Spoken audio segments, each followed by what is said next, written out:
Andy Katz here for NCAA.com and March Madness with some American Conference predictions. Let's start out with our Player of the Year, Jaron Cumberland from Cincinnati. He should lead the Bearcats to the NCAA tournament. Last season averaged over 18 points a game. He's now playing for John Brennan instead of Mick Cronin, and he certainly should have a major impact for the Bearcats this season. Freshman of the Year, got to go with James Weissman, 7-footer at Memphis. He could end up being the number one draft pick in 2020. He has a legitimate shot to obviously overtake Cumberland for Player of the Year honors in the AAC, but for now, definitely going to anoint him as Freshman of the Year in the American. Most underrated player, I'm going down to Florida, in Tampa. USF's Alexis Howard.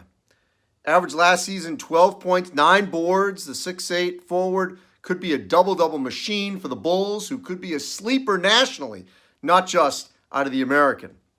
The 5 impactful non-conference games that I think we all should circle. And remember, if I've mentioned an American team with another conference, I'm not repeating it. So let's start at number 1. Florida at UConn on November 17th. The Gators will be picked either 1 or 2 in the SEC.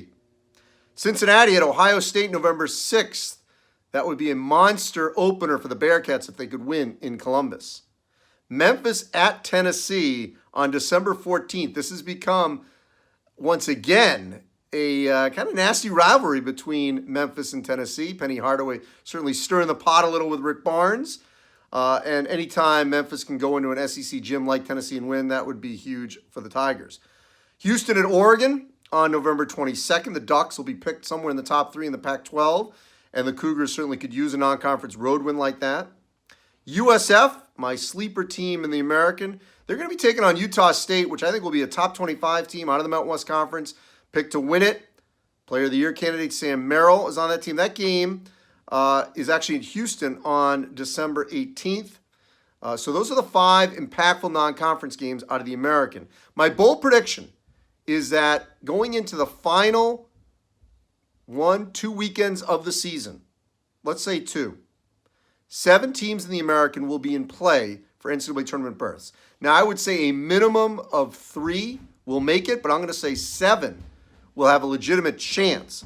Those 7 are Memphis, Houston, Cincinnati, USF, Wichita State, UConn, and Temple. 3 of those 7 for sure will get in, but 7 will feel like they have a chance in late February of possibly earning an NCAA tournament berth.